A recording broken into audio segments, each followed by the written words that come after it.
Assalamualaikum warahmatullahi wabarakatuh. Lihat sobat-sobat semuanya, lobster Mimin sudah menetas telurnya. Bab 737 Jangan buang waktuku. Jifei, apakah itu kamu? Xiao Hongyan tiba-tiba meninggikan suaranya dan bertanya. Jifei mencibir, ya, ini aku, bukankah kamu mengharapkannya? Oh, sebaliknya. Xiao Hongyan tertawa kecil. Aku benar-benar tidak menyangka. Ada banyak hal yang belum kamu pikirkan. Oh, saya sangat penasaran. Suara Xiao Hongyan menjadi lebih lembut. Saya baru saja membunuh selusin orang yang dibawa oleh Lu Guxiang. Apa? Xiao Hongyan langsung berseru. Dia tahu bahwa Lu Guxiang membawa orang ke Ninjiang.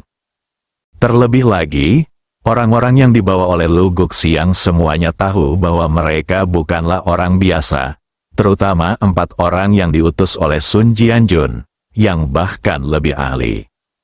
Namun, orang seperti itu sebenarnya dibunuh oleh Jifei, yang membuatnya tidak bisa dipercaya, dengan keterkejutan di wajahnya. Jifei melanjutkan, mereka hanyalah ayam yang lemah, mereka dibunuh oleh saya tanpa melawan. Jifei sepertinya merasa bingung dan menambahkan lagi. Ekspresi Xiao Hongyan berubah drastis lagi. Jifei sepertinya adalah orang pertama yang mengatakan bahwa orang-orang Hongmen lemah. Dia mendapatkan kembali ketenangannya dan berkata, Jifei, kamu bertindak terlalu jauh. Bagaimanapun, kita sepakat untuk setengah tahun. Lulus, kalau begitu izinkan aku bertanya, apa tujuan mereka datang kepadaku, bukankah itu untuk membunuhku? Gadis yang tersenyum itu terdiam sesaat. Ini adalah perintahnya. Meskipun itu untuk memenuhi permintaan keluarga Wu, dan meskipun menggunakan tangan Jifei untuk melenyapkan para pembangkang, itu sebenarnya untuk membunuh Jifei.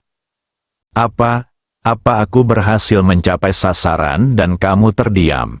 Jifei terus bertanya dengan dingin. Mengapa?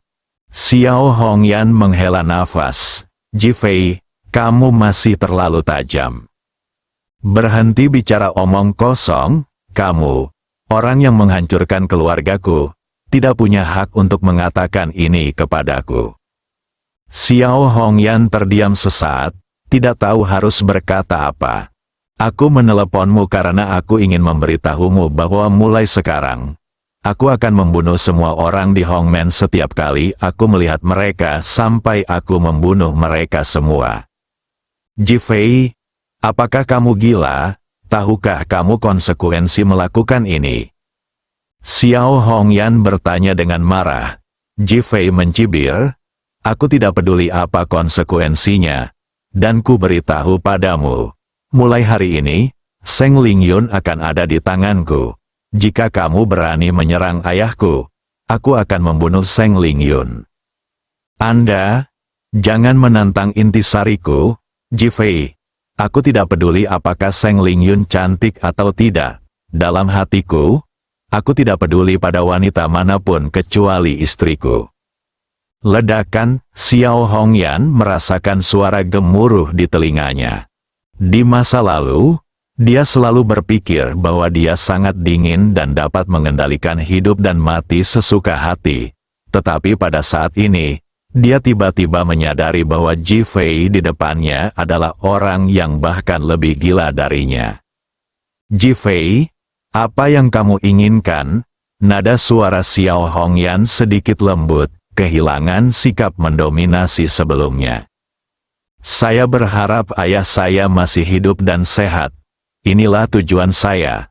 Adapun kebencian terhadap gerbang merah, saya berharap setelah melihat ayah saya dapat mendengarkan pendapatnya sebelum menyelesaikan masalah ini. Mata Jifei bersinar karena lembab. Jika orang tuanya sudah tiada, maka kebencian ini akan mudah teratasi. Bunuh saja mereka semua. Namun ayahnya masih di sini. Dan dia berharap untuk mendengarkan pendapat ayahnya. Inilah sebabnya dia tidak mengambil tindakan terhadap masyarakat Tianmen yang dikendalikan oleh Zhou Fenghua. Panggilan, Xiao Hongyan menghela nafas panjang dan berkata, Jifei, jangan khawatir, aku berjanji akan melepaskan ayahmu setelah setengah tahun, dan aku tidak akan pernah mengingkari janjiku padamu. Saya harap Anda menepati janji Anda, jika tidak, Anda pasti akan menyesalinya. Namun, aku perlu menambahkan satu syarat lagi pada situasiku saat ini. Kondisi apa? Bantu aku membunuh orang-orang dari Gerbang Merah. Berdengung, ada suara gemuruh di telinga Jifei, mengira dia salah dengar, bahwa dia sebenarnya memiliki permintaan seperti itu. Dialah yang tidak mengizinkannya membunuh orang Hongmen sekarang. Melihat keheningan Jifei, Xiao Hongyan melanjutkan, kamu tidak salah dengar. Aku hanya memintamu untuk membunuh semua orang di Sekte Merah, tetapi semua orang yang terbunuh itu dikirim olehku.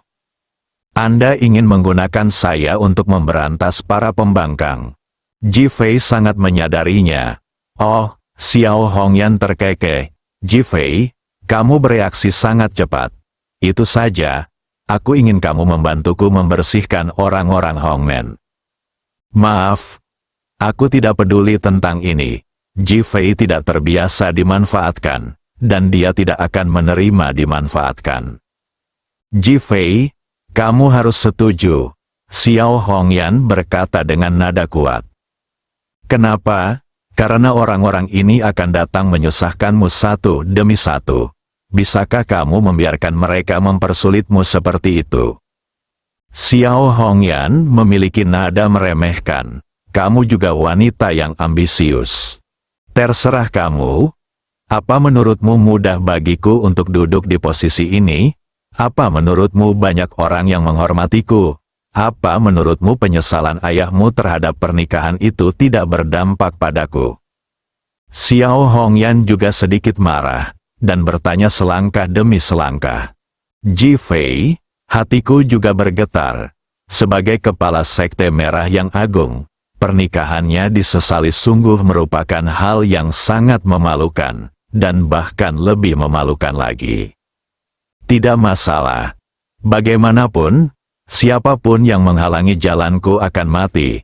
Aku tidak peduli siapa dia, apalagi apakah dia dari Sekte Merahmu. Jifei, biarkan saja, selama kamu bisa berpikir terbuka, bekerja keraslah. Xiao Hongyan menyemangati sambil tersenyum. Lu Guxiang adalah target pertamaku untuk operasi. Jifei berkata dengan ringan, dia pecundang yang masih di bawah kendaliku. Kamu mungkin mempertimbangkan untuk melepaskannya dan menggunakan dia sebagai pionmu. Lagi pula, aku tidak bisa menceritakan semuanya kepadamu secara pribadi. Anda, Xiao Hongyan telah menutup telepon. Jifei tiba-tiba menyadari bahwa hal-hal yang dilakukan oleh kecantikan yang tersenyum ini benar-benar tidak dapat dipercaya, dan dia bahkan memiliki temperamen seorang wanita penyihir. Jifei menoleh untuk melihat Lu Guxiang di belakangnya, keluar dari mobil, menariknya keluar dari mobil, dan melemparkannya ke tanah. Berdebar, Lu Guxiang baru saja datang untuk mengambil barang itu. Aduh, sambil menjerit kesakitan, dia perlahan membuka matanya, menatap Jifei, dan segera menjadi waspada.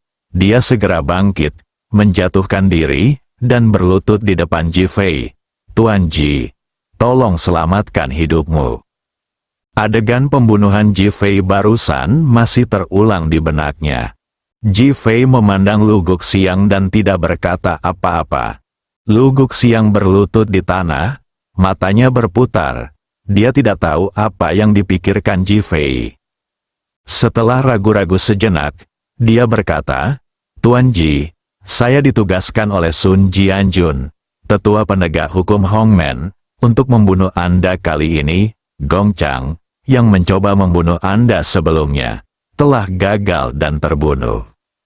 Lu Guxiang berinisiatif menjelaskan, Apa yang terjadi di gerbang merah? Katakan padaku. Lu Guxiang gemetar dan menatap Ji Fei. Matanya waspada dan penuh keraguan. Jika itu membantu, aku bisa melepaskanmu, Ji Fei menekankan. Mendesis, Lu Guxiang menarik napas dan menatap Ji Fei dengan pertanyaan terkejut di matanya. Jangan buang waktuku. Bab 738 menikahi anak yang sudah mati.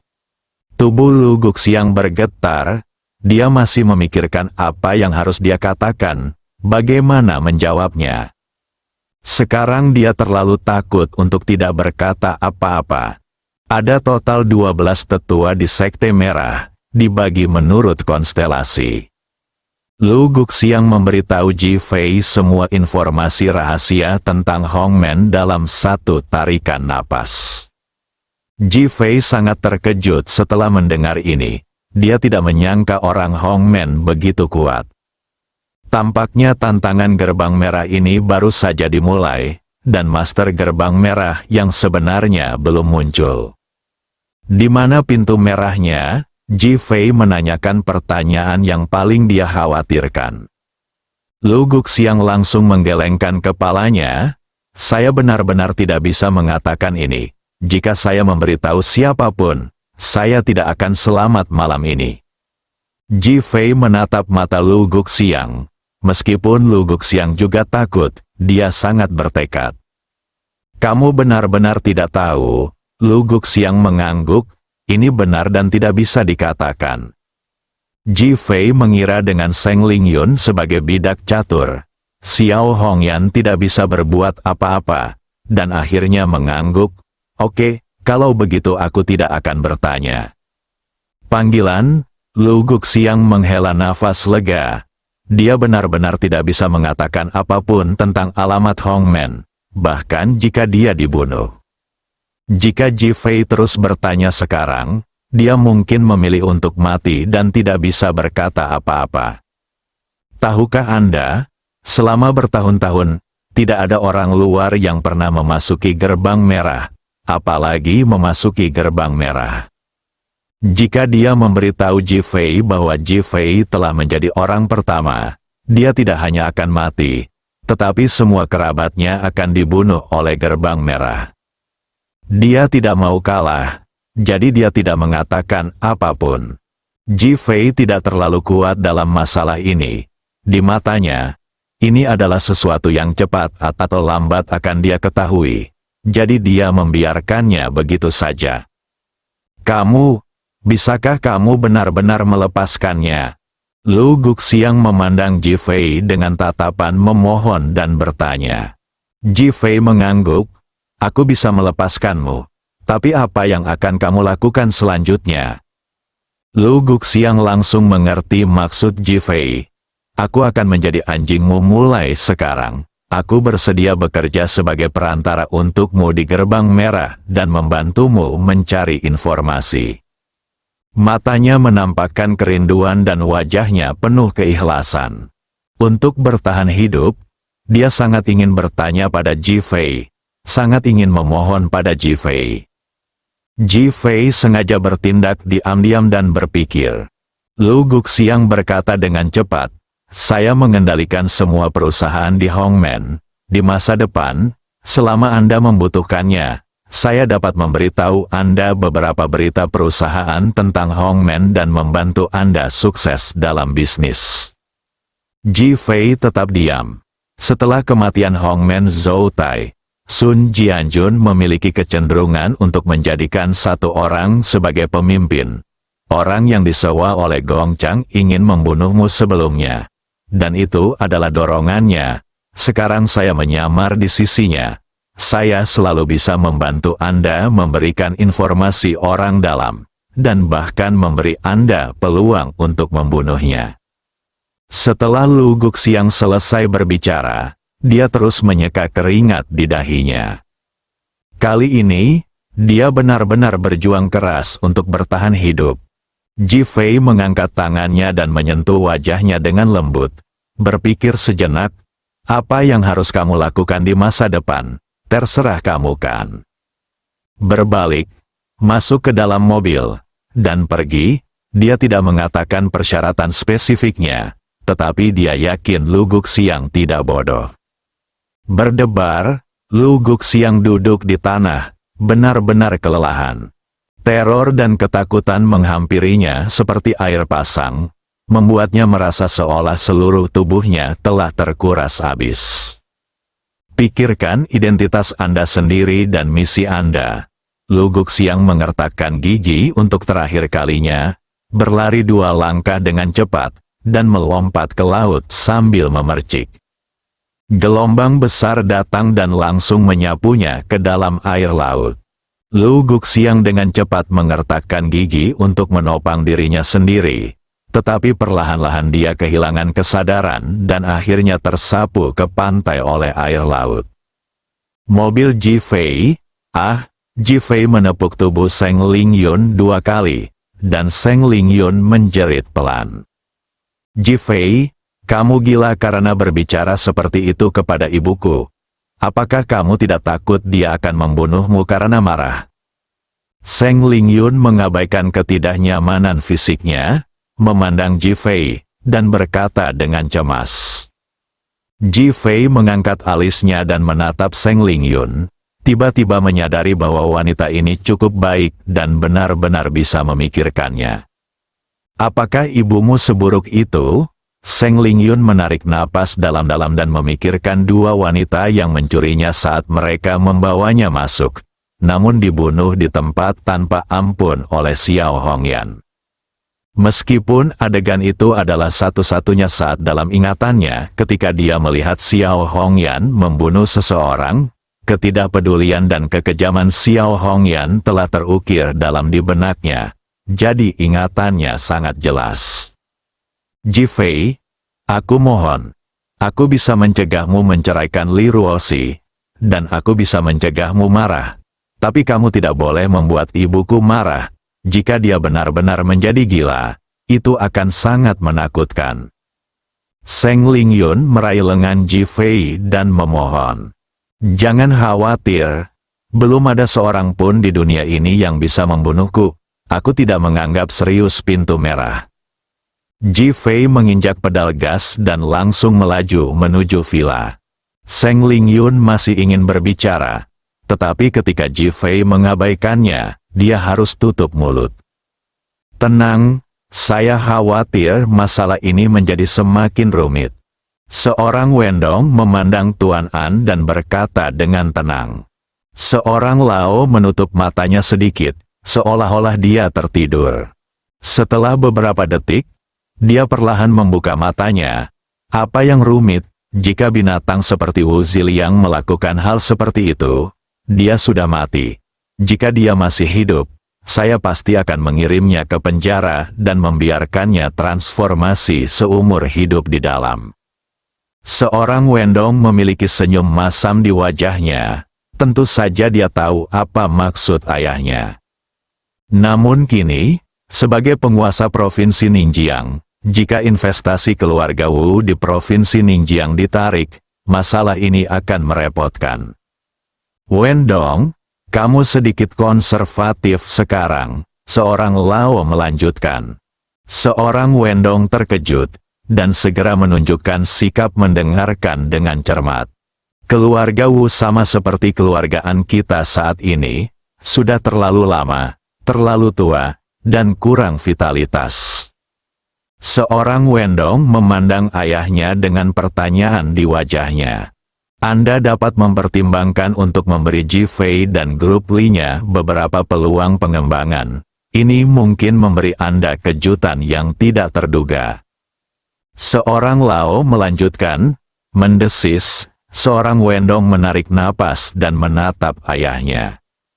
Seorang Lao menutup matanya dan berhenti berbicara. Didi, pada saat ini, ponsel pribadi An Wendong berdering, dan ketika dia melihat ide penelepon di ponsel itu adalah Wu Chengjun, ekspresinya sedikit berubah. Namun dia langsung menekan tombol jawab sambil tersenyum. Halo, Lao Wu. An Wendong, Apakah kamu mengatakan bahwa kematian anakku adalah hal yang baik? Suara marah Wu Chengjun terdengar dari ujung sana. Wajah seorang Wendong langsung menjadi gelap. Tidak ada seorang pun yang berbicara kepadanya seperti ini selama bertahun-tahun. Wu Chengjun, apa maksudmu dengan ini? Apakah kamu ingin mengumpulkan pasukan untuk meminta pertanggungjawabannya? Bagaimana menurutmu? Putraku dipukuli sampai mati di kota Ningjiang. Bukankah kamu harus memberiku penjelasan? Kemarahan seorang Wendong benar-benar muncul. Jika Anda berkata demikian, lalu bagaimana Anda menjelaskan pemasangan pemantauan kuda Troya oleh putra Anda di ponsel putri saya? Bagaimana kalau membiarkan putrimu menikah dengan putraku yang sudah meninggal? Bersambung.